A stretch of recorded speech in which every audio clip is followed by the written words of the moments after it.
Oh, George, napadalaw ka. Napapunta po ako rito dahil dito sa langis na ipinadala ni nanay. Madalas daw po na sumasakit ang likod at balakang nyo. Ay, oo. Ang bait naman talaga ng nanay mo. Nabanggit ko lang naman sa kanya nung nakaraang nagkasalubong kami. Akala ko biro lang nabibigyan niya ako ng langis panghilot. Alam niyo naman po si nanay, Ninang. Mahal na mahal po kayo nun. Kaya nga sa sobrang pagmamahal niya sa akin, talagang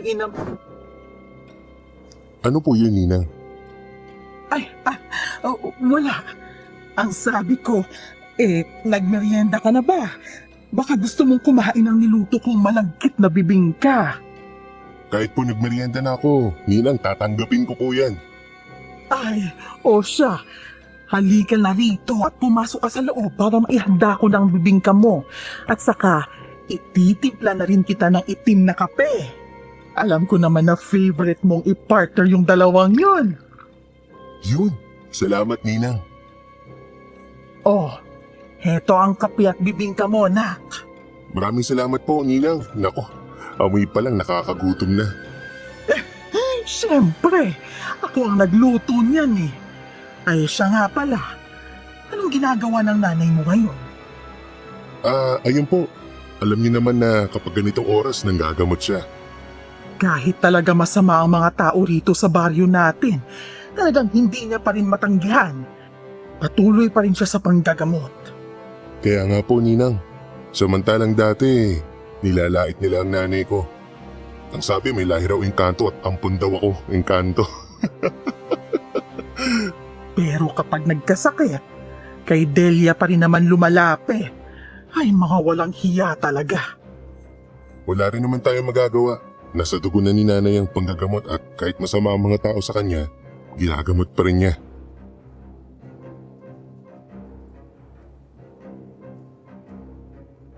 Nagpatuloy kami sa pagkukwentuhan habang kumakain ng merienda. Si Ninang Sally ay ang matalik na kaibigan ni nanay. Simula pa lang daw nung mga bata pa sila, magkaibigan na sila. Bagay na mahirap abutin lalo na ngayon. Bilib ako sa pagkakaibigan nila. Kahit na madalas nalaitin si nanay noon, nasa tabi pa rin niya si Ninang Sally. Si nanay kasi ay may mahaba at matutulis na tenga. Parang dahon ng itsura. Bukod roon, maganda, maputi, at mahaba ang itim na itim niyang buhok. Bagay na mga katangian daw ng isang engkantada. Idagdag pa na may kapangyarihan siyang manggamot. Talagang pinanggigilan tuloy siya ng mga tsismosa rito sa barangay namin. Ang nakapagtataka lang ay kung bakit kay nanay pa rin sila nagpapagamot kung engkanto pa lang tingin nila kay nanay. Mga plastic din. Pagkatapos kong magmerienda kila Ninang Sally, hindi agad ako nakauwi ng bahay dahil tinulungan ko pa siyang magbuhat ng mga paso ng kaniyang halaman. Paggabi na nang makarating ako sa bahay.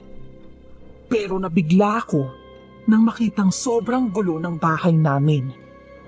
Para bang dinaanan ng isang malaking ipo-ipo. Halos mawasak din ang mga dingding. Sobrang lakas ng kabog ng dibdib ko habang papasok ako sa loob ng bahay. Nakita ko ang mga nagkalat na mga gamit namin sa sahig. Gulong-gulo talaga ako. Hindi ko maintindihan kung paano ganito kagulo ang bahay namin hanggang sa... Nasaan ang anak mo, Delia? Nasaan? Wala siya rito. Hindi mo siya makikita. Anong akala mo sa akin? Kahit itago mo pa siya sa akin, makikita ko pa rin siya. Alam mo ang kakayahan ko. Hindi ba't ako lang ang kailangan mo? Ako ang pumatay sa asawa mo. Kaya bakit pati ang anak ko ay hinahanap mo? Narinig kong may kakayahan din ng iyong anak kagaya mo. Anong kakayahan ang sinasabi mo? Ampun ko lang siya. Kaya paano niya mamanahin ang kakayahan ko? Oo, alam kong ampon mo lang siya. Pero base sa narinig ko, Meron siyang kakaibang kakayahan, kaya mo siya inampon, hindi ba? Wala. Wala siyang ganon. Sabihin mo sa akin, Delia. Sasabihin mo o papatayin kita. Patayin mo na lang ako kung ganon. Nanay, ayos na po ba kayo? Sino pong kausap niyo dyan?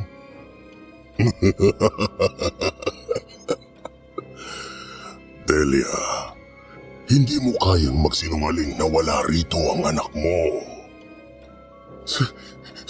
Sino ka? At bakit ganyan ang itsura mo?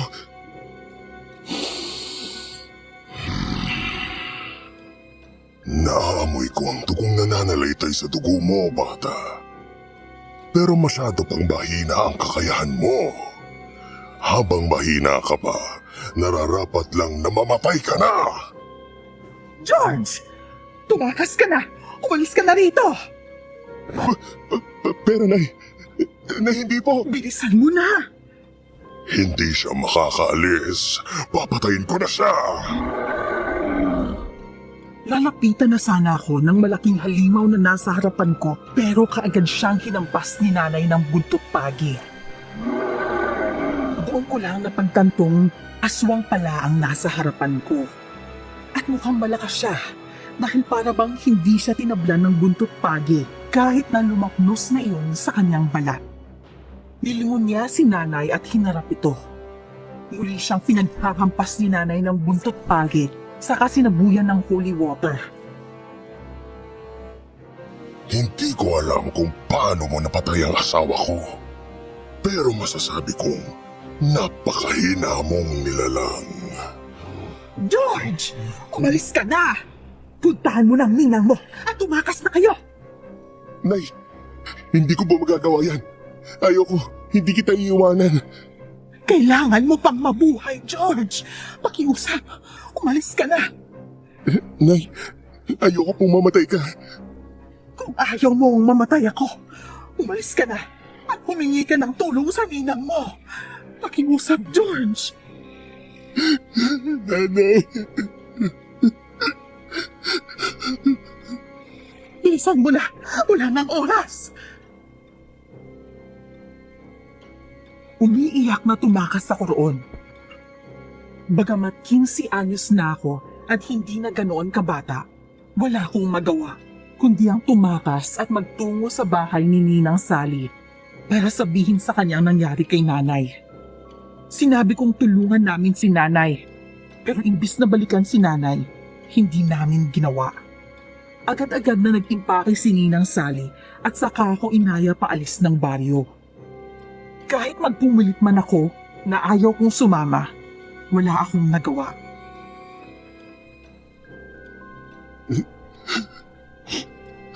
Ninang, bakit naman ho ganito? Bakit natin iniwanan si nanay? Paano kung buhay pa siya? Ninang, ang sabi niya manghingi ako ng tulong sa inyo pero hindi niyo siya tinulungan.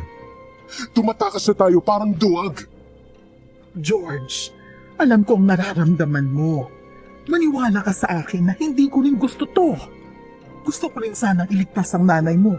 Gusto ko rin sana na mabuhay siya pero matagal na namin napag-usapan ang bagay na to. Nasa oras na may ganitong mangyari, kailangan kitang kunin, ilayo at itago. Ginagawa ko lamang ito para protektahan ka. Protektahan? Pero Ninang, si nanay ang nakasalalay rito. Buhay ng nanay na umampon sa akin at nagpalaki. Oo, at ang matalik kong kaibigan na matagal kong nakasama, mas matagal pa kaysa sa buhay mo. Mahal na mahal ko si Delia, George. Pero wala tayong magagawa sa pagkakataong ito. May narinig akong sinabi ng aswang. Ang sabi niya, may kapangyarihan din daw ako, kaya gusto niya akong patayin. Anong ibig sabihin nun, Ninang? Pasensya na, George. Pero hanggat wala ka pa sa hustong gulang, wala akong sasabihin sa iyong kahit na ano. Maghintay ka pa ng 3 taon.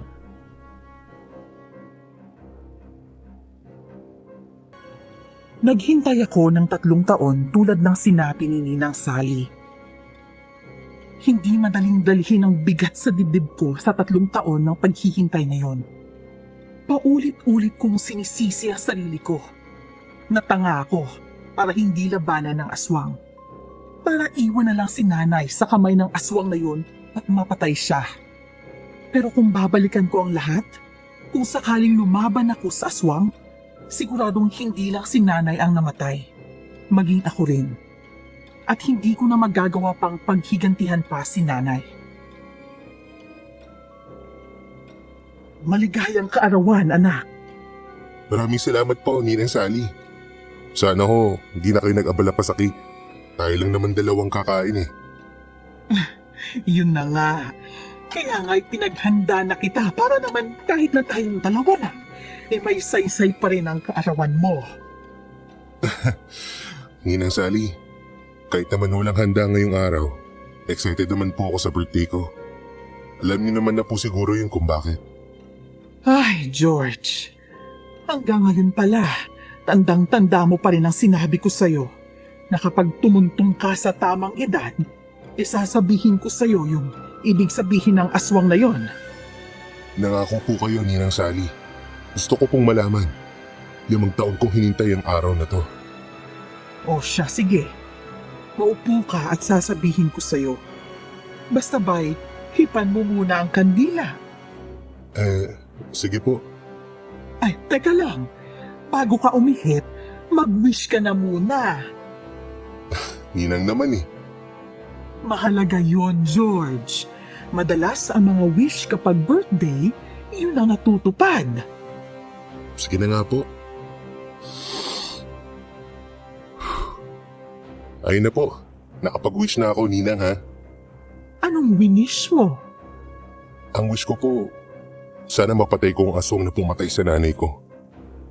Ay, anak, hindi ba pwedeng kalimutan mo na lang ang nangyari? Maayos na ang buhay natin ngayon. Nakapag-aral ka, nakakakain ka ng maayos, at may bahay kang masisilungan.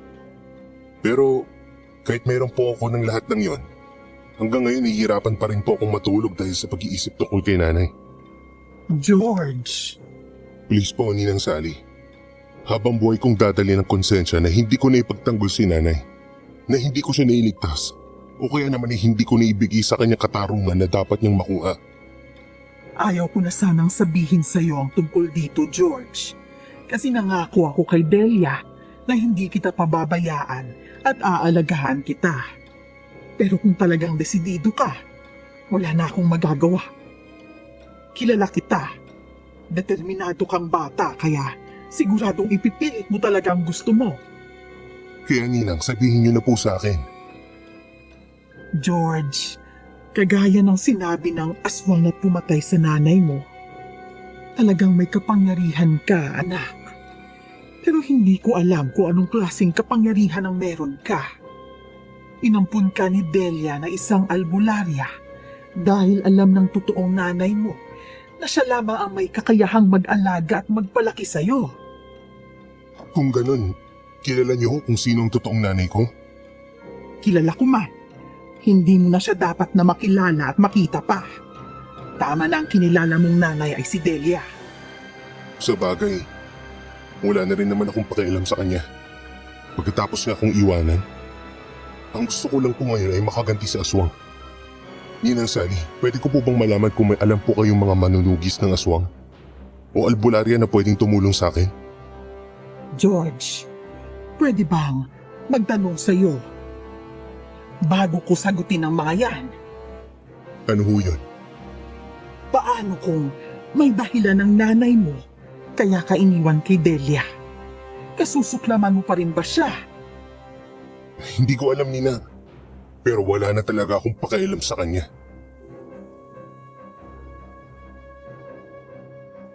Hindi ko alam kung bakit. Pero may rumihistrong emosyon sa kanya na tila ba nasasaktan. Pero hindi ko yun masyadong inisip ng mga oras na yun.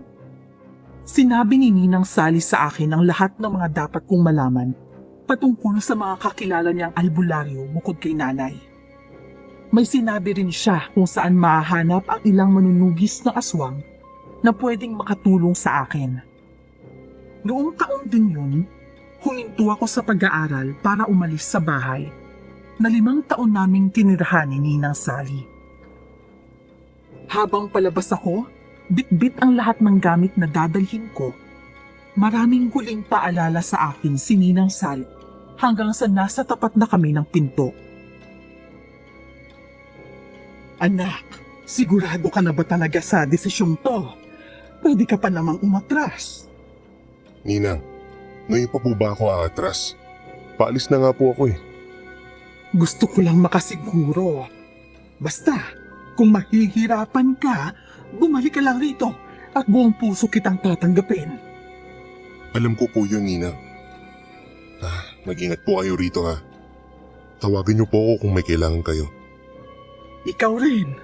Araw-araw mo akong tatawagan, ha? Maraming salamat po sa pag-aalaga sa akin, Ninang. Ngayong nasa tamang edad na ako, handa na akong ipaghiganti si nanay. Hindi ako titigil hanggat hindi ko napapatay ang aswang na pumaslang sa nanay ko.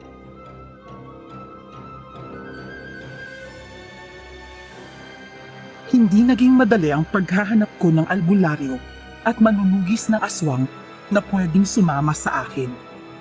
Sa tuwing sinasabi ko kung sino ang aswang na kakalabanin ko, agad silang umaatras. Hindi kasi basta-basta ang aswang na yun. Isa siyang hanagob. Isang haring aswang na higit na mas malakas kaysa sa ibang uri ng aswang. Si nanay lang daw ang may kakayahang pumatay sa mga mas matataas na uri ng aswang.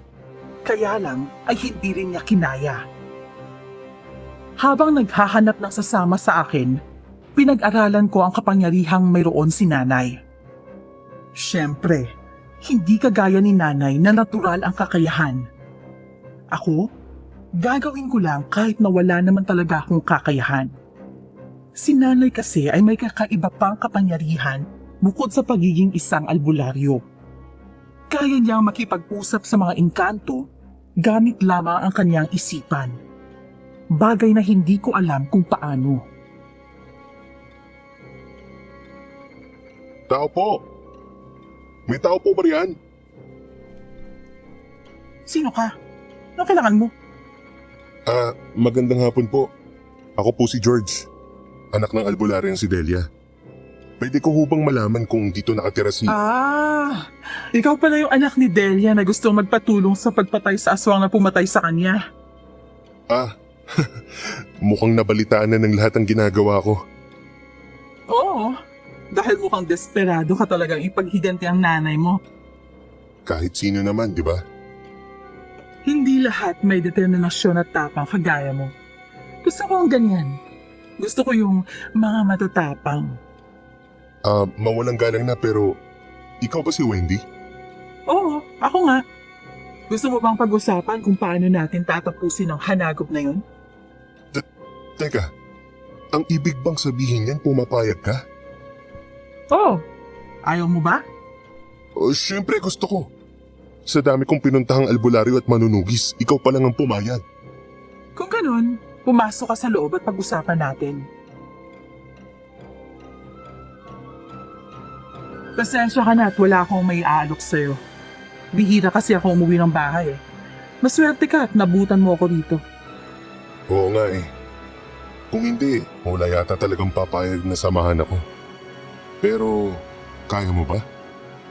Ano? Hindi naman sa minamaliit kita ha, pero... Kasi, babae ka at saka baka... Hindi porke babae ako, hindi ko na kaya. Huwag mo akong masyadong minamaliit at baka patumbahin kita ngayon din. Sorry, nagtatanong lang naman. Hindi naman kita minamaliit. Mabuti at nagkaunawan tayo. Nga pala, hindi basta-basta ang bayad sa akin. Sa lahat kasi ng kinalaban kong aswang, wala pang hindi ko napatay. Handa ka bang magbayad? Oo naman. Pero pwede bang hulugan? Kasi 18 pa lang ako. Konti pa lang yung ipon ko mula sa baon ko at saka mga sideline ko noon. Walang problema. Basta hindi mo ko tatakasan. Dahil lagot ka sa akin kung tatakasan mo ko. Pangako, hindi kita tatakasan. O siya, sige. Mupo ka na riyan. At pag-usapan natin ang plano.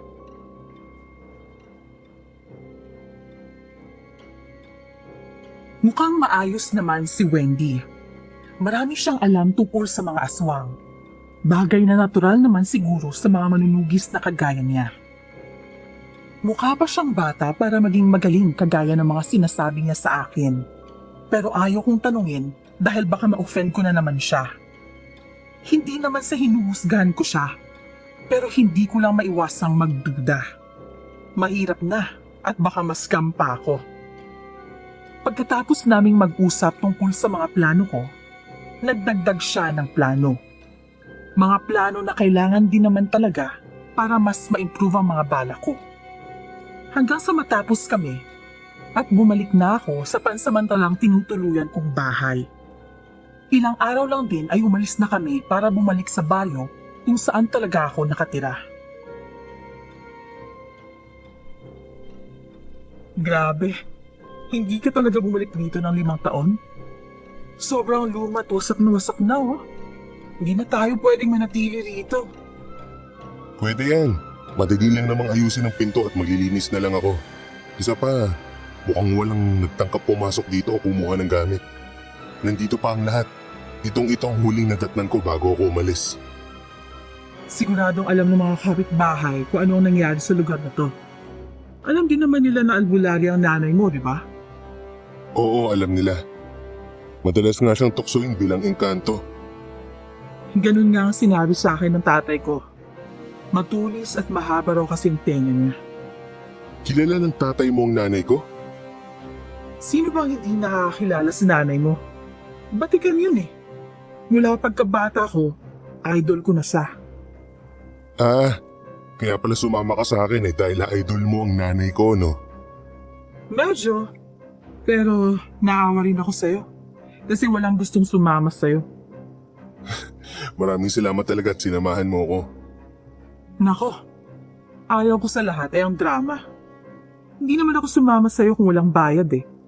Ang mabuti pa, kung gusto mong dito tayo matulog, magsimula na tayong maglinis ng bahay. Mukhang aabutin tayo ng dilim eh. Oo nga, halika na at mag-umpisa na tayo.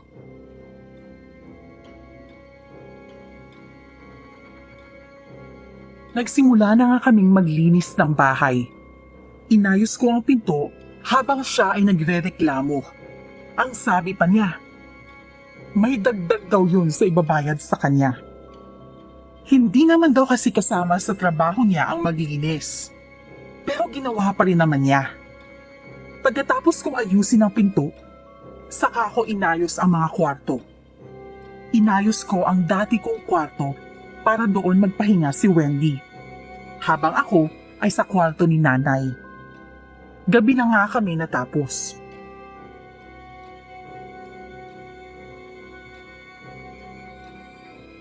Ay, salamat. Natatapos din tayo sa pag-aayos at paglilinis. Ewan ko nga ba? Tamad na tamad akong maglinis ng sarili kong bahay. Pero tong bahay mo, nilinis ko. Swerte mo ah. Maraming salamat talaga sa pagtulong, Wendy. O eto, alam kong pagod na pagod ka kaya kumain ka muna. Talagang kakain ako, no? Kahit pa hindi ako kumakain ng talbos ng kamoting kahoy. Sobrang gutom ko, kakain ako. Pasensya ka na talaga at yan lang ang may bibigay ko sa iyo ngayon. Wala eh, ayan lang ang nakita kong meron dito sa bahay. Mabuti nga tinubuan pa ng talbos yung likod bahay eh. Tapos anong gagawin dito? Wala man lang ba kahit bagoong isda? Siyempre meron. Nakahingi nga ako sa kapitbahay namin dito. Nagkakwentuhan pa nga kami kanina. Mabuti na lang talaga at mabait. Binigyan pa ako ng kalamansi at saka kanin. Sana pati ulam hiningi mo na rin. Nakakahiya, ano ka ba? 3 taon akong wala rito pagkatapos hihingi agad ako ng ulam sa unang araw ng pagbabalik ko. Ibang usapan naman kasi yun. Ewan ko sa'yo. Ang mabuti pa, tapusin na natin ang pagkain at inaantok na ako. Marami pa tayong gagawin bukas. Sige, enjoy ka sa talbos ng kamote. In fairness, masarap siya.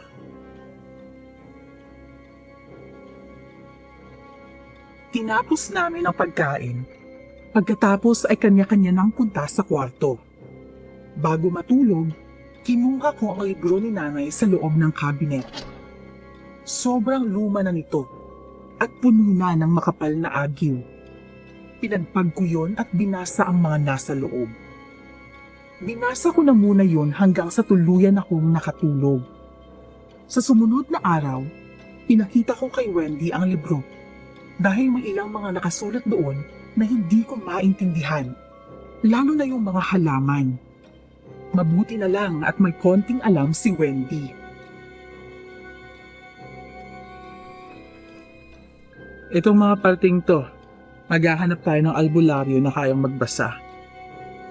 Nakasulat sa ibang lengguwahe, kaya hindi natin kayang pag-aralan. Bakit kaya nakasulat pa sa ibang lingwahe? May malay ko. Kaya nga itatanong natin eh. Akin na, susubukan ko. Oh, heto. Kaya kong basahin ng mga yan. Naririnig ko si nanay noon kapag iniensayo niya ang mga salitang yan. Yun naman pala eh. Eh di wala tayong problema pagdating dyan. Sa ngayon, unahin nating mangalat ng mga pangontra sa aswang. Hindi basta-basta ang kakalabanin natin. Kaya dapat na handang-handa tayo. Ano bang mga pangontra ang kailangan natin? Ang pinakamalakas sana yung buntot pagi na may basbas ng puting engkanto. Pero ang problema, kailangan pa nating makipag-usap sa kanila. Naalala ko tuloy si nanay. Magaling yun makipag-usap sa mga engkanto gamit lang ang isip. Kung magaling makipag-usap ang nanay mo sa mga engkanto, siguradong meron siyang kaibigang engkanto. Sigurado ko meron. Pero hindi ko pa nakikita o nakakausap ang engkantong yun. Pero dati, kinakausap niya ang engkanto. Subukan nating maghanap sa mga gamit ng nanay mo. Sige, tara.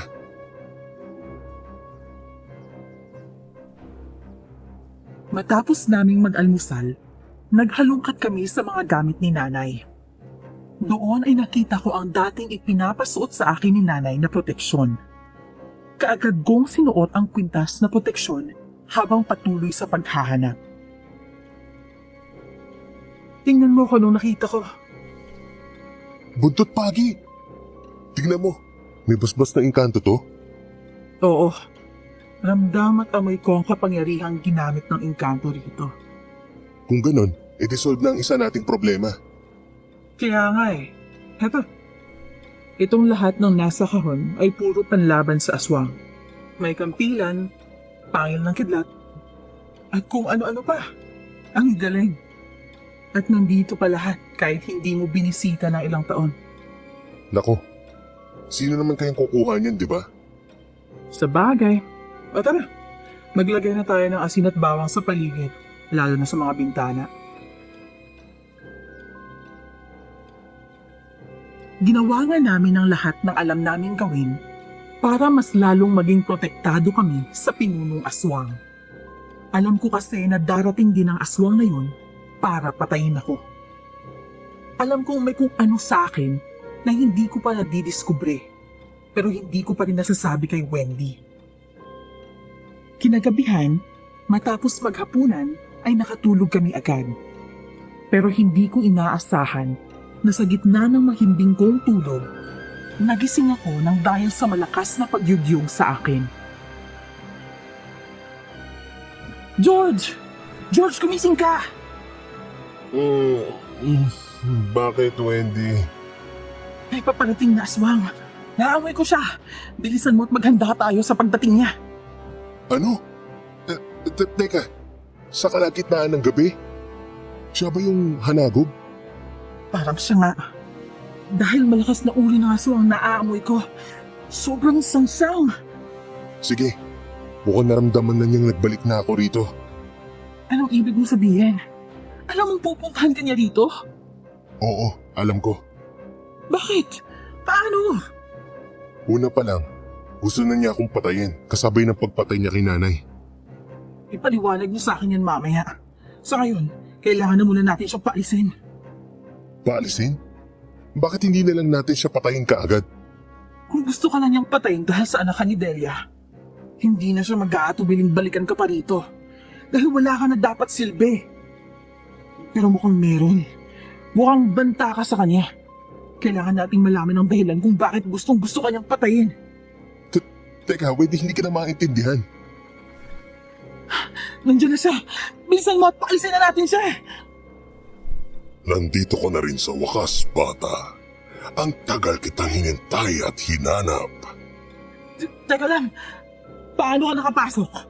Sa tingin niyo ba ay tatablan ako ng mga pangontra niyong walang kwenta? Imposibleng madaanan mo yan.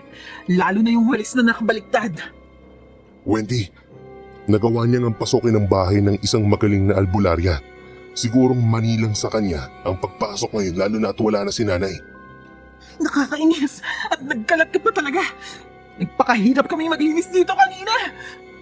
Linisin mo na lang ulit dahil siguradong mawawasak na ang buong lugar na ito. Sa isang kumpas ng kamay ng pinulong aswang, kaagad kaming tumalsik.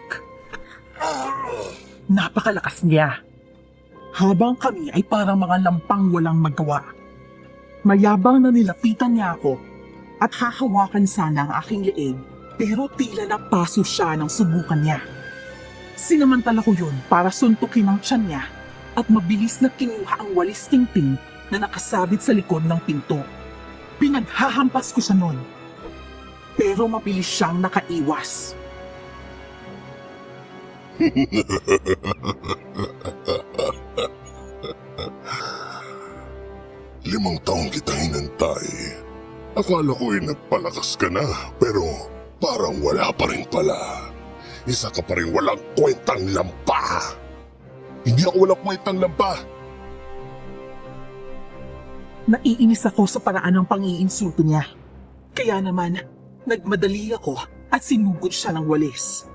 Sa likod ko naman ay si Wendy, na ngayon ay kumuha na ng kampilan para ipanglaban sa aswang. Nasugatan niya ang aswang sa may braso, pero nakita naming naghilom lang din ang sugat na yun. Nasaan na yung mabisang nakuha natin kanina? Wendy, bilisan mo at ako na muna ang bahala sa kanya. Teka lang, eto na nga. Hawakan mo ang kampilan. Ang tapang mo talagang bata ka. Kasing tapang mo ang nanay mo. Yun nga lang, wala kang kapangyarihan tulad niya. Agad kong iniharap sa kanya ang kampilan. Papasok na sana si Wendy sa kwarto niya, pero ginamitan siya ng aswang ng kapangyarihan niya at tumalsik si Wendy. Nabigla ako nang tumama ang ulo niya sa isang upuan at mabilis siyang nawalan ng malay. Wendy! Magpaalam ka na sa munting kaibigan mo, bata. Kailangan na nating umalis dahil may kailangan ka pang makita. Anong sinasabi mo? Hinampas niya ako sa ulo, kaya wala akong nagawa nang matumba ako sa sahig at mawalan ng malay. Sa muling pagdilat ko ng mga mata, halos mapamura ako sa inis dahil madali lang akong natalo ng aswang. Hindi man lang ako nakalaban ng maayos. Hindi pa pala ako handa. Kahit na anong paghahanda pa ang ginawa ko sa loob ng 5 taon. Hindi pa ako nakakabawi sa sakit ng ulo at pagkahilo ko. Nakaamoy na ako ng masangsang na amoy. Umaalingasaw yun. Amoy patay. Doon ko lang din napansin kung nasaan ako. Nakatali ako sa malaking puno habang nakapaligid sa akin ang pulang mga matang nagkukubli sa mga halaman sa paligid. Ang amoy ay sobrang sangsang. Sigurado akong maraming mga aswang sa paligid. Gising ka na pala. Ikaw? Ikaw ba yung naamoy kong masangsang na amoy? Naamoy mo ko? Oo, at ang baho-baho mo. Kung hindi ako nagkakamali, nasa tamang edad ka na. Malamang na unti-unti nang lumalabas ang mga katangiang meron ng iyong ama. Ano bang sinasabi mo? Bakit hindi mo na nagdiretsuhin? Sino bang tatay kung sinasabi mo? Hindi na kailangan dahil mamamatay ka rin naman. Mamamatay? Hindi pa ako mamamatay hanggat di pa kita napapatay. Bakit? Paano mo ko mapapatay sa sitwasyon mong yan? Nagpapatawa kang bata ka. Nararamdaman kong hindi pa ako mamamatay ngayon. Talagang hindi pa. Mamaya ka pa mamamatay sa oras na makita mo na siya. Sino? ang nanay mo. Nagimbal ako sa sinabi ng aswang. Sobrang lakas ng kabog ng dibdib ko. Hindi ko alam kung anong magiging reaksyon ko roon. Ang nanay ko? Sinong nanay ko ang binabanggit niya? Ang totoong nanay ko ba? O si Nanay Delia? Habang punong-puno pa ng pagkalito ang utak ko, dumating ang isang napakagandang babae. Sa nanlalaking mga mata, nakilala ko kung sino siya. Kahit ilang taon na ang nakalipas, hindi ko makakalimutan ang mukha ng nanay ko. Nasurpresa ka ba, George? Ang Nanay Delia mo, buhay na buhay at malakas pa. Nay, paano? Anak! Ikaw ba yan? Nay, buhay ka! Oo, George! Buhay ang nanay mo! Buhay ko!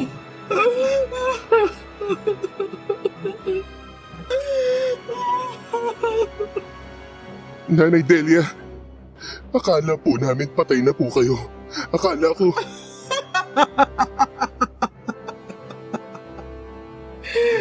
Akala mo ba, ganon dapat ang maging iyak ko? Mahal kong asawa, pwede na ba akong maging artista? Oo, Delia. Hindi ko makapaniwala sa reaksyon ng batang yan. Dapat pinaiyak mo na muna siya. Tingnan mo at patulo na ang mga luha sa kanyang mga mata. Pasensya ka na kung pinasabi kita, George. Totoong ako nga ang umampun sa'yo. Pero hindi ako ang nanay mo. Matagal nang patay ang albularyang si Delia. Ako na ngayon ang asawa ng pinunong aswang. Anong ibig niyong sabihin? Nay, anong ibig sabihin nito? Bakit po kayo tumatawa? Nay, anong ginawa niya sa'yo? Hindi mo na kailangan pang malaman ang lahat ng detalye, George. Asawa ang kinuha niya sa akin, kaya kinuha ko rin siya bilang asawa ko. Gago ka! Pinatay mo na lang sana ang nanay ko kaysa ginawa siyang aswang. Sayang naman ang ganda at talentog ng nanay mo kung papatayin ko lang siya. Sa inyong dalawa, mas ikaw ang dapat na mamatay dahil banta ka sa aming mga aswang. Hindi ko maintindihan ang sinasabi ng aswang na to. Litong-lito na talaga ako, pero ayaw naman niyang umamin. Ang tangi sanang makakasagot ng lahat ng mga tanong sa isip ko ay si Nanay Delia. Pero sa ngayon, wala akong magagawa dahil hindi niya ako pinapanigan. Nag-aapoy ang galit sa aking dibdib habang pinagmamasdan ng mga aswang na kinakalagan ako ng pagkakatali. Ni hindi ako nag-abalang magtanong kung bakit nila ako kinalagan. Dahil lumilipad ang isip ko sa mga tanong na nananatili sa isip ko. Magpaalam ka na sa Nanay Delia mo, George. Ay hindi, dahil magiging parte ka na niya. Pinasasabit mo na naman ako, mahal kong asawa. Kumakalam na ang sikmura ko. Gutom na ako. Kung ganun, ipapakain mo pala ako sa nanay ko? Hindi naman pwedeng patayin lang kita basta-basta. Mas maiging ipakain kita sa asawa ko. Ang kainin kanya ay mas lalong magpapadagdag sa kanyang lakas. Kailangan niya ng lakas para mas maging karapat-dapat siya bilang asawa ko. Delia, kainin mo na siya. Inihagis ako ng mga aswang sa lupa at sa pagkakataong yun, biglang nagbago ang itsura ni Nanay Delia. Ang dating magandang mukha nito ay napalitan ng pagiging pangit. Nagmukha siyang aswang. Halika, anak! Halika kay nanay! Hindi ikaw ang nanay ko. Hindi ikaw yan. Akmang susubuli na sana niya ako para kainin. Pero hindi ko alam kung paano nangyari. Pumikit ako ng mariin at iniharang ko ang mga braso ko sa sarili ko. Inaasahan kong masusugatan na ako. Pero ang naramdaman ko ay napakalakas na puwersa ng hangin kasunod ng marahas na pagbagsak. Pagmulat ko ng mga mata ko, Nakita ko si Nanay Delia na tumilapon malayo sa akin. Delia, anong nangyari? George! Tumayo ka na! Bilisan mo! Wendy, paano ka nakarating dito? Mamaya na tayo mag-usap. Kailangan na natin makatakas dito. Sige, tara na.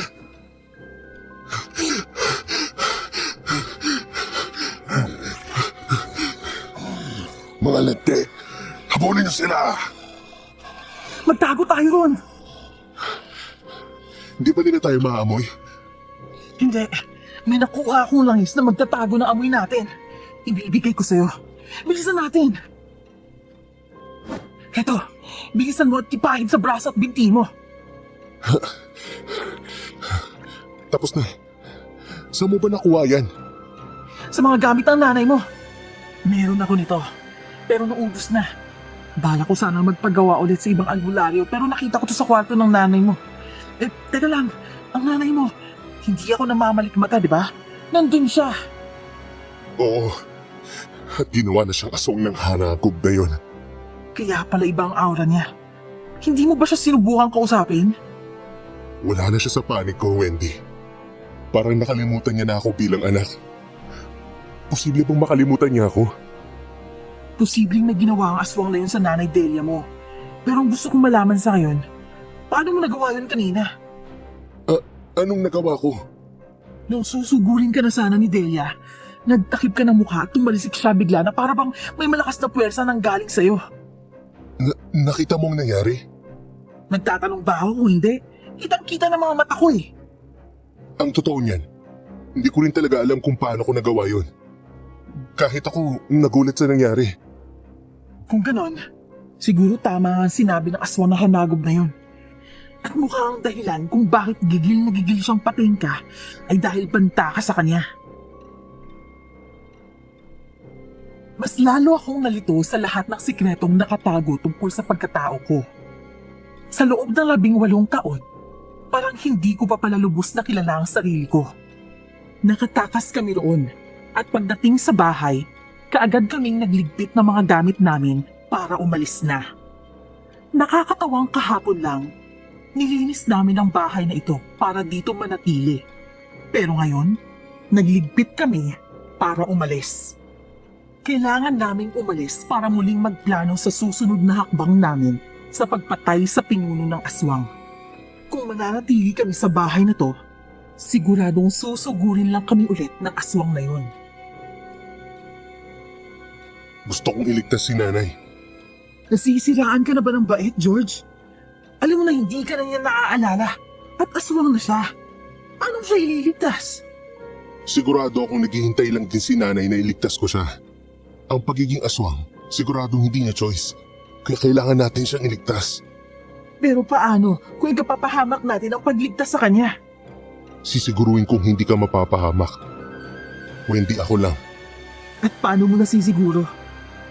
Ako ang harap kay nanay kapag ililigtas na natin siya. Pero ang una nating gagawin ay patay ng pinunong aswang na yun. Siya ang priority natin. Sa oras na mapatay natin siya, wala nang hahadlang pa para ibalik ang alaala ni nanay tungkol sa akin. Ibabalik mo ang mga alaala ng nanay mo? At sa paanong paraan? Masyado ka pang bagito at wala kang alam sa lahat. Hindi mo alam ang totoong pagkatao mo at kung totoong may kapangyarihan ka nga. Hindi ko alam, Wendy. Basta ang kailangan lang natin gawin ay patayin ng hanagop at iligtas si nanay. Kapag nailigtas ko na si nanay, saka ko isipin ang paraan. Okay, hindi na ako aapila pa sa gusto mong gawin. Basta gagawin ko lang ang trabaho ko. Papatayin ko lang ang aswang na gusto mong patayin. Bahala ka na kay Delia. Naiinis na inizipper ni Wendy ang malaking bag niya at saka tumayo. Inirapan niya pa ako bago siya nagtungo sa kwarto kung saan siya natutulog. Hindi ito ang inaasahan ko. Akala ko talaga madali lang patayin ang pinunong aswang. Akala ko madali lang ang lahat pero dahil nalaman kong buhay pa si nanay, naging komplikado tuloy ang sitwasyon. Imbes na magpalamon sa lahat ng iniisip ko, tinapos ko na lamang ang pagliligpit ng mga gamit ko bago ako pumasok sa kwarto ni nanay. Bumuntong hininga ako bago naghalungkat sa mga cabinet niya. Nagbabaka sakali na may makukuha pa ako ron na mahalagang bagay. Pero hindi sa cabinet ang nakapukaw ng pansin ko, kundi yung nasa ilalim ng kama niya. May napansin ako na parabang kumikinang. Kaya dali-dali akong yumuko at inabot ang bagay na yun. Isang kulay puting bato na may kwintas. Isinuot ko yun at tiningnan ang bato. Ano kaya to? Yan ang nag-uugnay sa amin ng nanay Delia mo. Ay, anak ng pitong puting tupa. Sino ka? Ako ang gabay ni Delia. Gabay? May gabay si nanay? Mula nang ipanganak siya, ako na ang naging gabay niya. Napulot ng lola niyo ang batong suot mo at ginawang kwintas para sa nanay mo. Kaya nagkaroon kami ng ugnayan. Nakakausap niya ako mula pagkabata. Ngayon ko lang nalaman na may gabay pala si nanay. Ano ka? Isa akong engkanto. Kaya pala, kaya niya makipag-usap sa mga engkanto gamit lang ang kanyang isip ay dahil sa'yo? Oo, pero nagkahiwalay kami nang alisin ng hanago ang kwintas na suot mo sa iyong nanay. At ngayong ikaw na ang may-ari niyan, ikaw na ngayon ang susundin ko. Gabay na kita ngayon? Iyon ay kung tatanggapin mo ako. Pero, magkakaroon ako ng tungkulin kapag pinayagan kitang pumasok sa buhay ko. Oo, ganun na nga. Magiging albularyo ka rin kagaya ni Delia. Ang gusto ko lang ay maipaghiganti si nanay. Ang nanay mo, alam kong buhay pa siya. Buhay pa ang presensya niya. Buhay pa nga siya, pero ang problema, hindi niya na ako matandaan. At isa na siyang aswang. Kaya kong tulungan kang ibalik ang memorya ng nanay mo. Kaya mo rin bang gawin siyang tao ulit? Iyon ang bagay na hindi ko na kaya pang gawin. Matagal na siyang naging aswang. Marami na siyang nakaing tao na ipinakain sa kanya ng hanago. Kaya wala ng paraan para maging tao siya. Pero kaya nating ibalik ang memorya niya bilang tao na pwedeng maging paraan para itigil niya ang pagkain ng mga tao. Sige, tulungan mo ako. Pero papayag ka ba sa kasunduang magiging gabay mo ako? Kung kinakailangan, sige. Sige at gawin natin yung sinasabi mo. Pero may isa pa akong gustong malaman. Ano yun? Gustong gusto akong patayin ng pinunong aswang na yun. Ang hindi ko maintindihan ay kung bakit. Meron din siyang sinasabi na may kapangyarihan ako. Dahil meron naman talaga. Nararamdaman kong may dugo ka ng kagaya ng sa akin. Ano? Isa akong engkanto? Hindi buo, pero may dugo ka. Alam mo ba ang lahat? Gabay ka ni nanay, di ba? Sigurado akong may sinabi siya sa'yo. Sigurado akong alam mo ang totoong pagkatao ko. Alam ko, pero sa ngayon, hindi ko masasabi sa'yo. Saka ko nasasabihin sa'yo kapag handa ka na. Kailan pa ako magiging handa kung ganun? Kapag napatay mo na ang pinunong aswang at kapag nabawi na natin si Delia, sasabihin ni Delia ang lahat sa iyo. Naniniwala ako na wala akong karapatang sabihin sa iyo isang bagay na sikreto lang naming dalawa at ng tunay mong ina.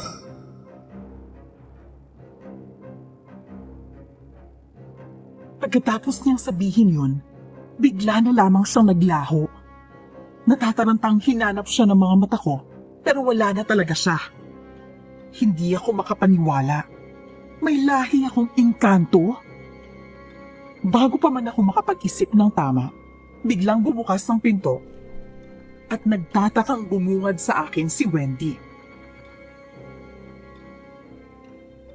Hoy, anong nangyayari sa'yo? Nagsasalita ka na lang mag-isa. Hindi ako nagsasalita mag-isa. May kausap ako kanina, nawala na lang siya bigla. Eh di nagsasalita ka nga talaga mag-isa. Hindi nga. Teka, ipapaliwanag ko. Nakita ko tong kwintas ni nanay na may lamang engkanto. At yung engkanto na yon ay ang gabay ni nanay. Siya ang kausap ko kanina. Eh kung ganun, nasa na siya? Hindi ko alam. Baka ayaw niya magpakita sa iba. At ano namang napag-usapan niyo? Sinimulan ko ang ikwento kay Wendy ang lahat ng napag-usapan namin ng engkanto. At mukhang naniwala naman siya kaagad. Wala naman akong dapat na ipagsinungaling sa kanya, lalo na at siya lang naman ang makakatulong sa akin sa sitwasyong ito. Kung ganun, tutulungan tayo ng engkantong dating gabay ng nanay mo, na ngayon ay nakikipagkasundo na ikaw ang papalit sa kanya. Tama ba? Oo, tama ang lahat ng yan, Wendy. Hindi yung swerte pala natin na nahanap mo ang kwintas na yan. Sa wakas, hindi na tayo mahihirapan.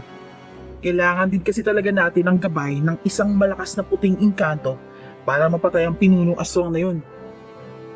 Kaya lang, bigla siyang nawala. Ayos lang yan. Mukhang makakausap mo lang siya kapag kayo lang. Sigurado akong magpapakita rin siya ulit sa'yo. Sa ngayon, umalis na tayo bago pa tayo matuntun ng aswang. Doon na muna tayo sa kabilang baryo, sa bahay ko. Pero medyo malayo yun. Oo, mas malayo, mas mabuti. Para hindi tayo matuntun kaagad. Kung sa bagay, tama ka. Halika.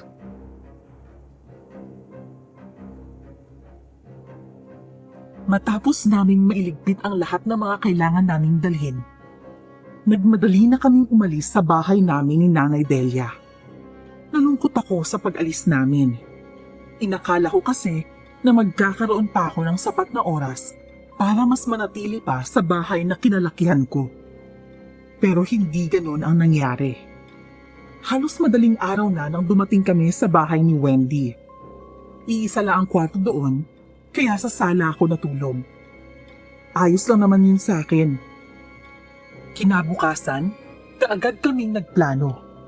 Sa pagkakataong ito, mas metikuloso ang bawat detalye. Nakausap ko na rin ang engkanto, pero sa isip ko lang siya nakakausap. Kagaya kung paano kinakausap ni nanay ang engkantong gabay niya noon. Ang sabi sa akin ng engkanto, basta't kahit na anong mangyari, huwag na huwag ko raw ipapakita sa aswang ang kwintas dahil pwede raw itong mapigtas at mawalan din kami ng koneksyon. Inakala ng aswang na nasira na niya ang kwintas na to noon. Ang hindi niya inaasahan ay nakaligtas ito. Napapaspasan ko na sa engkanto itong anting-anting. Isuot mo na. Maraming salamat. Sa wakas, nagkaroon na rin ako ng ganitong klaseng gabay. Hindi mo alam kung gaano kalaking tulong to sa akin na isang manunugis na aswang. Mas lumalakas ka ba kapag may anting-anting na may basbas ng puting engkanto? Hindi naman sa mas lumalakas ako, pero nagkakaroon ako ng proteksyon. Hindi ako kayang labanan basta-basta dahil may parang baluti ako. Ah, ganun ba?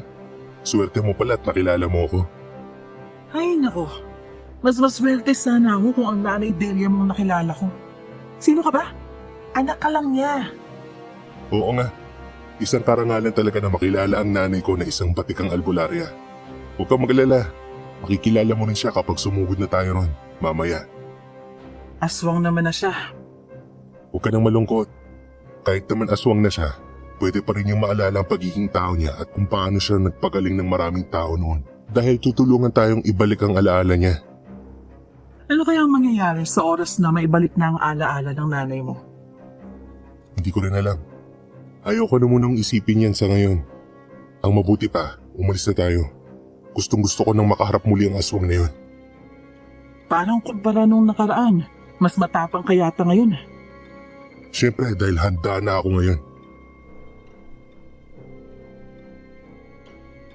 Kaagad kaming umalis para pumunta sa lugar kung saan ako dinala ng pinunong aswang. Pero katulad ng inaasahan, wala na sila doon. Alam namin na lilipat sila dahil alam nilang babalik kami. Kaya ang ginawa namin, sinundan namin ang amoy ng mga aswang. Pareho na kami ngayon ni Wendy na nakakaamoy ng amoy ng aswang. At habang naglalakad kami sa kagubatan para hanapin kung saan ang bagong kuta ng mga yun, bigla akong natawa sa naisip.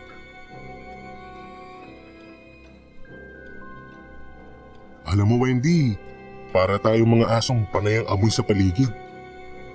At nagawa mo pa talagang magbiro sa mga oras na to, ha? Hindi naman sa nagbibiro. Nagsasabi lang ako ng totoo. Tingnan mo, sa lakas ng pangamoy natin, nakarating na tayo rito. Mabuti na nga lang at nakakaamoy ka na rin ng amoy nila. Dahil hindi na lang ako ang pwedeng maghanap ngayon. Mas mapapadali tayo. Uy, teka. Maling daan. Dito sa kabila. Tulad niyan, mas malakas pa ang pang-amoy mo eh. Siguro dahil to sa pagkakaroon ko ng dugong engkanto. Teka, dugong engkanto? Oo, alam ng engkantong gabay ko ang katotohanan sa pagkatao ko. Pero hindi niya sinabi sa akin ang lahat. Ang gusto niya kasi si Nanay Delia ang magkwento sa akin. Eh kaya naman pala may kapangyarihan ka. Dapat pala eh, sa'yo na lang ako nagpabasbas ng anting-anting. Wendy, hindi ko pa buong nalalaman ang lahat. Hayaan mo, kapag alam ko na ang lahat, kahit buong pagkatao mo pa ang basbasan ko. Sabi mo yan ha? Oo, kaya... Naririnig mo ba yun, Wendy? Oo. Pakinggan muna natin. Wala pa rin ba kayo nahahanap? Ang tatanga nyo naman. Bata lang yun at bagoong manunugis ng aswang. Pasensya na ho, pinuno. Pero mukhang may ginagamit po silang pangtago ng amoy nila. Wala po talaga kaming mahanap. Inalugog na rin namin kahit sa mga kalapit na baryo.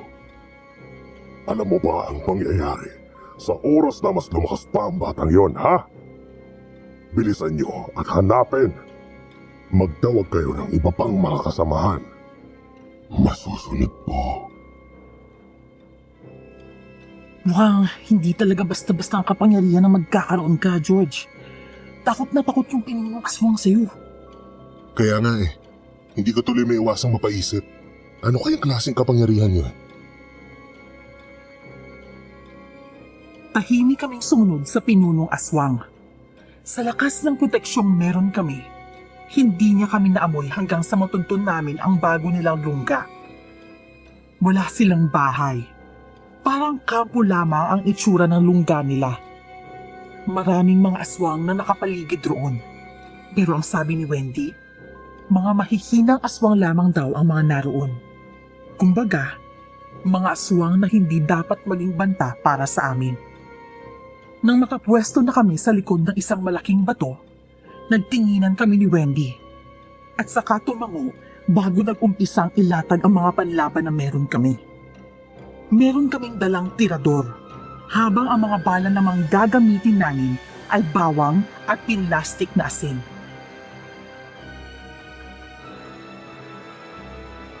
Doon ako titira sa kaliwa at sa kanan ka naman.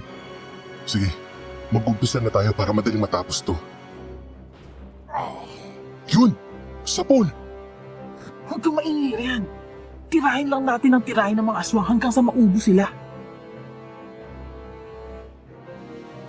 Itinikom ko ang bibig ko. Kahit na ang totoo ay sobrang excited ako habang tinitirador namin ng bawang at asin ang mga aswang. Isa-isa silang nagiging abo at kaagad na namamatay. Hanggang sa dumami ng dumami ang napatay namin at nakapansin na ang iba. Nag-umpisa na silang hanapin kung saan nanggagaling ang mga lumilipad na bawang at asin, kaya kaagad kaming umalis sa pwesto namin. Inilabas ko ang kampilang meron ako, habang si Wendy naman ay ang buntot pagi na may basbas ng engkanto. Nagmamadali kaming naghiwalay ng direksyon. Siya sa may kaliwa, habang ako naman sa kanan. Tinitirador pa rin namin ng bawang at asin ang mga aswang na hindi pa kami napapansin. Hanggang sa tuluyan akong nakasalubong ng isa sa kanila. Lintik kang bata ka. Ikaw lang pala ang pumapatay sa amin. Ikaw ang matagal na naming hinahanap. Surprise! Di mo na ako kailangan hanapin pa. Walang iya. Mga kasama, nandito siya. Magsasalita ka pa talaga kahit na malapit ka ng mamatay, ha? Pagkatapos niyang magsalita, idiniin ko pa ang kampilan sa kanyang dibdib, kasunod ng pagkaabo niya. Maya-maya pa, ilang mga aswang na ang nagsidatingan para labanan ako. Pero naggamit ko ang lahat ng itinuro sa akin ni Wendy. Isa-isa ko nang nilabanan ang mga aswang na lumalapit sa akin. Bagay ito sa akin. Hindi ko pa nararanasan na makipaglaban sa mga aswang at mas lalo na ang sumaksak ng kahit na sino. Pero sa desperasyon ko na gawin to, nagawan ko naman ng tama. Habang abala at pagod na nilalabanan ang ilang mga aswang, napansin ko si Wendy na pumasok sa maliit na kuwebang naroon. Alam ko na ang gagawin niya. Kaya naman, mas binilisan ko pa ang pakikipaglaban. Nagkaroon man ako ng ilang mga sugat at galos, hindi ko na yun ininda hanggang sa wala na akong nakakasalubong pang mga aswang. Nagmamadali kong tinakbo ang kuwebang pinasukan ni Wendy at nakita kong pinagtutulungan siya ng pinunong aswang at ni Nanay Delia. Nakaupo na si Wendy sa sahig at may sugat na sa kanyang mukha. Nandito na pala ang kaibigan mo. Walang kwentang babaeng manunugis. Hindi ko alam na duwag ka palang aswang ka. Pinatulan mo ang isang babaeng walang kwenta. Nakita mo na, babae. Walang kwenta rin ang tawag sa'yo ng bagitong ito. Bagito man ako, alam ko naman na natatakot ka sa akin. Natatakot? At paano mo naman naisip na takot ako sa'yo? Hindi ba? Mali ba ako? Kung maging malakas ka pa, baka matakot pa ako sa'yo. Pero alam ko namang wala ka pang lakas para labanan ako. Kaya bakit ako matatakot sa'yo?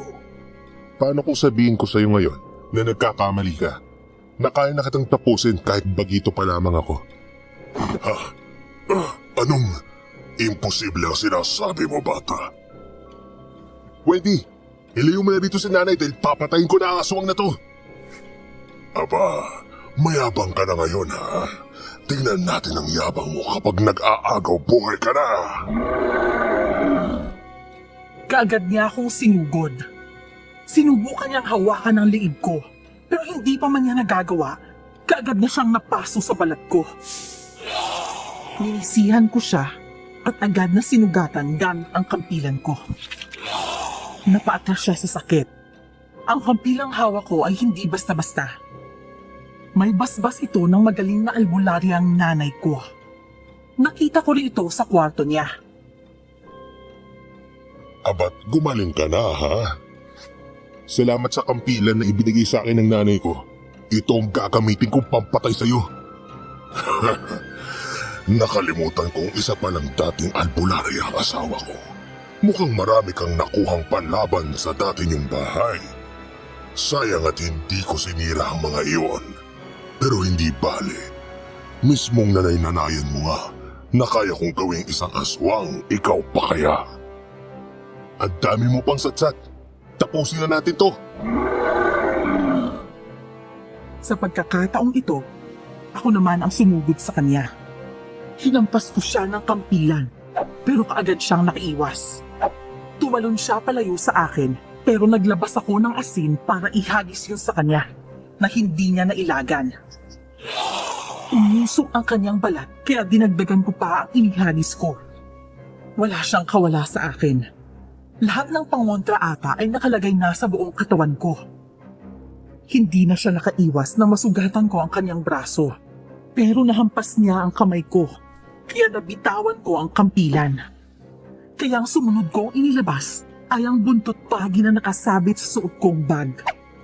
Inihampas ko yun sa kanya na agad lumapnos sa kanyang balat. Sunod-sunod ko yung inhampas sa kanya hanggang sa napaupo na siya sa mabatong bahagi ng kuweba. Mabilis kong dinukot ang holy water sa bulsa ko. At isinabo yun sa kanya. Agad siyang napahiyaw sa matinding sakit dahil lumapnos yun sa kanyang balat. Sakit. O ngayon, nasa na ang yabang mo? Akala ko ba Hindi kita kaya dahil bagito lang ako. Hanggang dito ka lang. Hindi mo talaga ako kayang patayin. Sakit.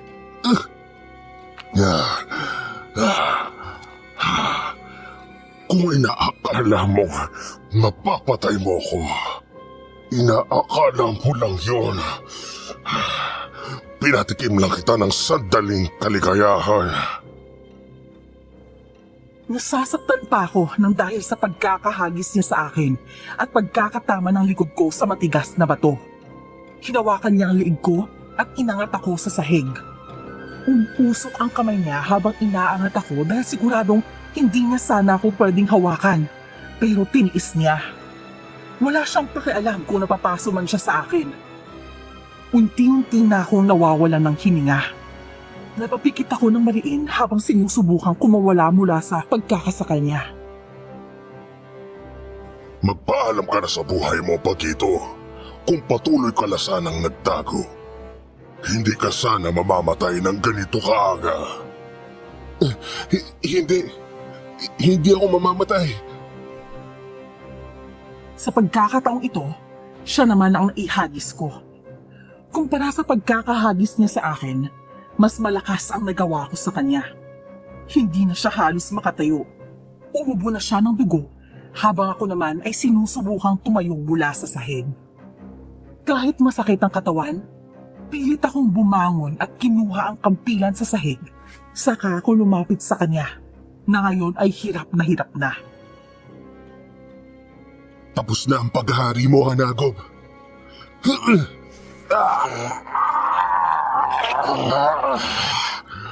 Hanggang kamatayan ko. Habulin kita, Bagito. Tuluyan kong idiniin ang kampilan sa kanyang dibdib. At alam kong natamaan ko na ang kanyang puso. Wala na siyang nagawa hanggang sa lagutan siya ng hininga at unti-unting maging abo. Kasunod ng malakas na pag-ihip ng malakas na hangin. Hinihingal na hinugot ko ang kampilan mula sa dibdib ng Hanagob bago ako tuluyang lumayo at saka hinanap sila Wendy at Nanay Delia. Pagkalabas ko ng kuweba, agad nakita ng mga mata ko si Wendy at ang walang malay na si Nanay Delia sa tapat ng isang malaking puno. Nakagapos ito. George! Anong nangyari? Napatay mo ba yung Hanagob? Mukhang magigising ng nanay mo. Oo, napatay ko na siya. Hindi ko akalain na mapapatay mo siya. Bala ko na sanang puntahan ka sa loob eh. Hindi naging madali. Ang dami mong sugat. Mamaya na natin isipin ang mga sugat na natamo ko. Kailangan ko na ibalik ang alaala ni nanay. Ikaw ang magbabalik? Gamit ang gabay kong puting engkanto. Paano? Sa akin lang daw siya magpapakita. Naririnig ko lang ang boses niya sa isip ko. Ah, ang galing pala kung ganun. So paano mo nga may babalik ang alaala ng nanay mo kung hindi siya magpapakita? Ako ang gagawa. Okay, sige. Bilisan mo na bago pa siya magising. Lumuhod ako sa harap ni nanay. Narinig kong sinabihan ako ng engkanto na hawakan si nanay at saka ako pumikit. Nanatili akong ganon hanggang sa marinig kong mag-umpisa nang magsalita ang engkanto sa isip ko. Ngunit habang binibigkas ko ang mga salita, naramdaman kong bahagyang gumalaw si nanay at biglang nagsalita si Wendy.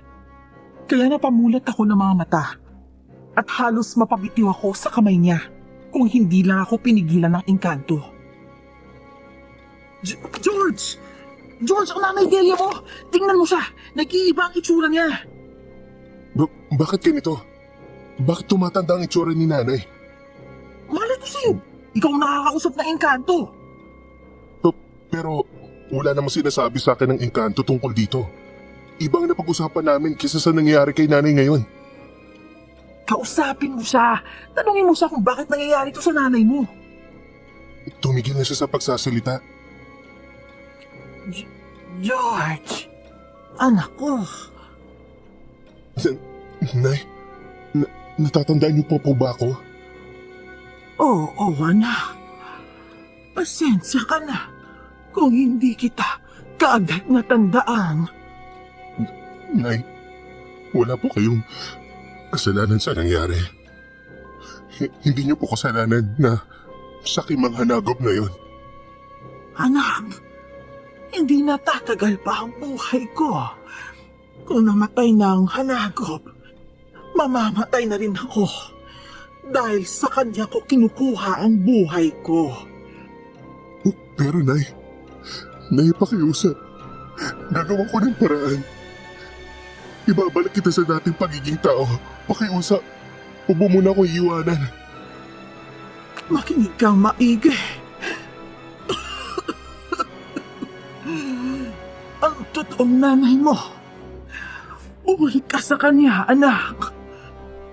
Nay, ayoko na po ng ibang nanay. Ikaw lang ang nanay ko. Mahal na mahal ka ng nanay mo. Mahal na mahal ka ni Sally. Kaya ibinigay ka niya sa akin. Nay, anong ibig niyong sabihin? Si Ninang Sally po ang totoong nanay ko? Oo, anak. Siya nga.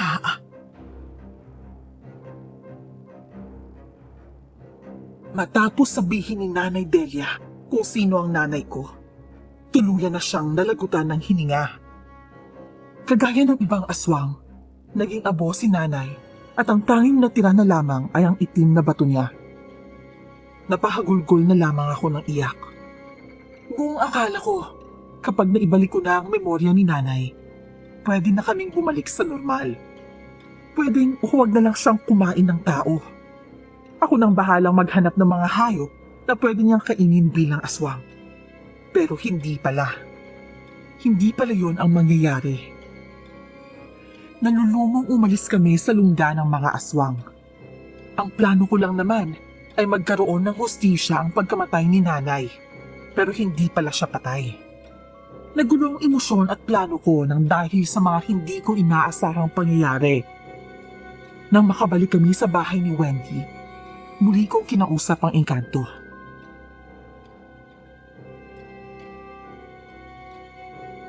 Ang sabi mo, pwede nating maibalik ang alaala ni nanay. Pero bakit siya namatay?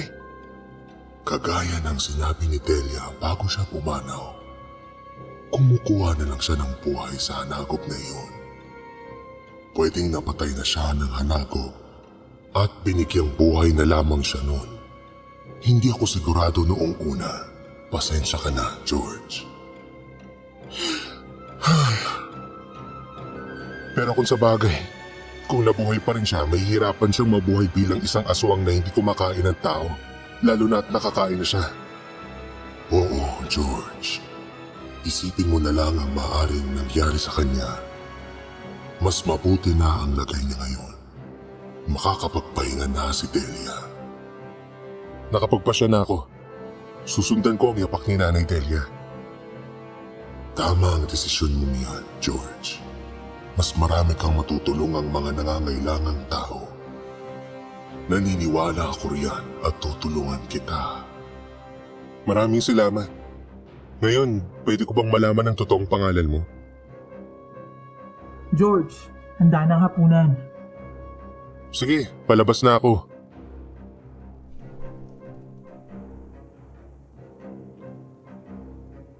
Ano nang plano mo ngayong natuklasan mo na ang buong pagkatao mo? Ang totoo niyan, hindi ko pa alam. Hindi ko alam kung paano ko haharapin si Ninang Sally. Siguradong marami kang tanong sa kanya. Sa dami, hindi ko na alam kung anong una kong itatanong. Pero isa lang ang sigurado, may dahilan siya. Tamang isipin yan, George. Siguradong walang ina o kahit na sinong magulang ay ipamimigay ang anak ng walang dahilan. Sana lang matanggap ko ang dahilan niya.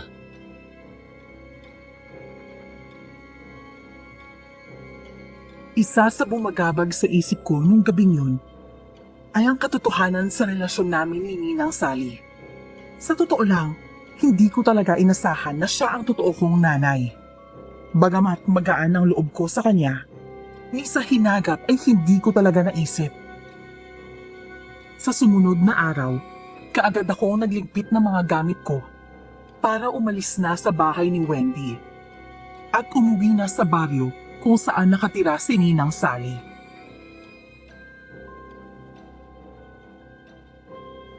Pasensya ka na at hulugan pa tuloy ang bayad ko sa'yo.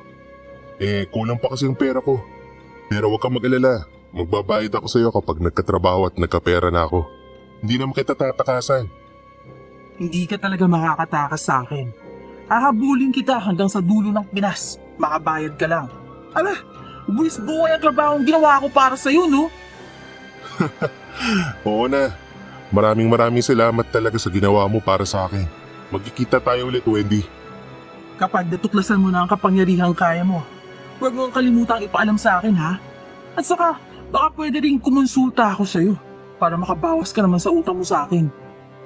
Hindi pa ako expert, Wendy. Hinahinay lang naman. Mabilis kang matuto. Siguradong saglit lang malalaman mo na rin ang lahat. Sana nga. Pare, kita na lang tayo ulit. Pwede mo akong puntahan sa address ko kapag na-miss mo ako. Huy, kadiri ka. Hindi kita mamimiss, no?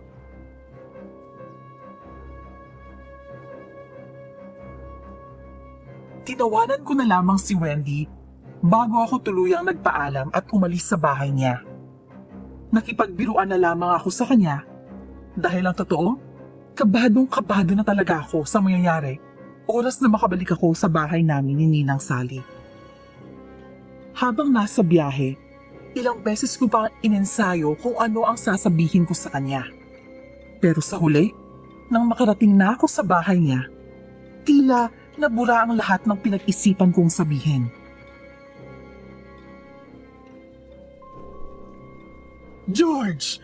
Diyos ko po! Sa wakas ay nakabalik ka na rin!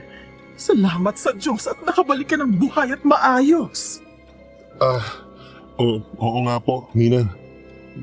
Pasensya na ho. Pasensya na ho kayo at hindi ako nakatawag at nakapag-text man lang sa inyo. Naku, ang totoo nga niyan. Talagang nag-alala ako sa'yo ng gusto. Natakot ako na baka may nangyari ng masama sa'yo. Ano ba talagang nangyari at bakit hindi ka nagparamdam sa akin habang wala ka? Napatay mo na ba yung aswang na pumatay kay Delia? Marami po akong ikukwento sa inyo. Sa loob ko na lang po sasabihin.